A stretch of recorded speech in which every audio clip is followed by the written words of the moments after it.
Бисмиллах деп бүгін сіздермен үй жағдайында өте дәмді, қол жетімді азық-түліктерден жасалатын бюджетный бисквитті тортымның рецептісімен бөлісемін қыздар. Дәл осы рецептпен өзім үнемі заказға торт пісіремін, сіздерге де жасап көруге кеңес беремін. Алдымен жұмыртқаның ағы мен сарысын ажыратып аламыз. Егер жұмыртқаларыңыз холодильниктен жаңа шыққан сап-салқын болса, ағы мен сарысы тез ажырайды. Ескерту, ағына, яғни ақуызға мүлдем сарыуыз түспеуі қажет.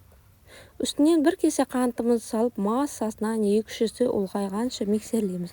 Қыздар, ерінбей 1-5 минуттай миксерлеңіздер, себебі торттарыңыздың жақсы шығуы тікелей осы ақуызға, безеге байланысты. Үстінен жұмыртқамыздың сарысын саламыз. Тек араласса болды, ұзақ уақыт миксерлемейміз. Дәл осы рецептпен қыздар рулет жасасаңыздар да болады. Егер рулет жасасаңыздар, дәл осы кесені толтырмай ұн саласыздар, ал тортқа шамалы толтырып ұн саласыздар.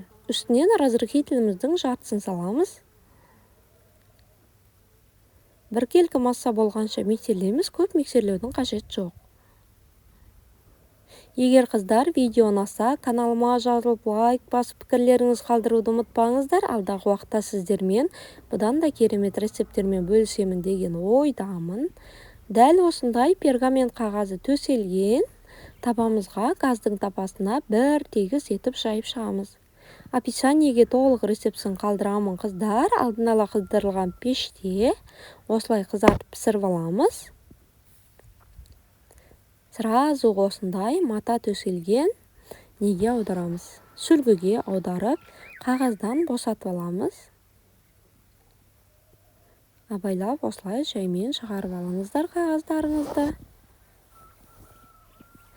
Суығаннан соң қолдана беруге болады. Егер сіздерге үлкен табаның көлемімен бірдей торт қажет болса қыздар, дәл осы бисквиттен 2 пісірсеңіздер болады. Біздің үйде көп адам болмағандықтан мен бір бисквитті осылай ортасынан бөліп кішірек торт жасадым. Шеттері міндетті түрде осылай кесіп аламыз. Ал крем үшін бөлме температурасындағы майды жақсылап миксерлеп аламыз. Үстінен молокомызды салып, екеуі тағы біркелкі масса болғанға дейін миксерлейміз.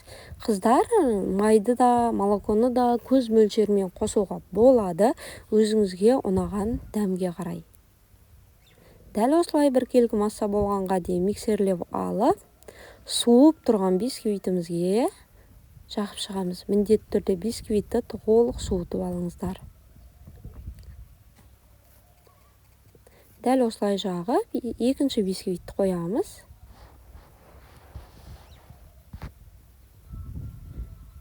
Шеттеріне дейін әдемілеп жағып шығамыз.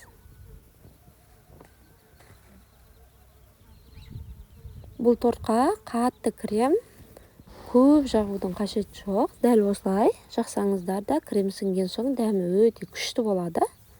Оформление үшін жаңағы шеттерінен үгіткенді толық сеуіп шықсаңыздар болады қыздар. Мен видео үшін болғаннан соң сән үшін бетіне осылай варенкамен сызып шықтым. Сіздер толық осы крошкамен жауып шықсаңыздар да өте күшті болады. Міндетті түрде крем жаққаннан соң қыздар 7-8 сағаттай крем сіңу үшін торт тұруы қажет. Кремді жаға салып бірден кесуге болмайды. Крем сіңсе егер торттарыңызға дәмі өте күшті болады. Сол үшін асықпай 7-8 сағаттай қойып кремін сіңдіріп алыңыздар. Міне достар, біздің торттарымыз дайын. Сіздермен болған Жанар, назарларыңызға рахмет.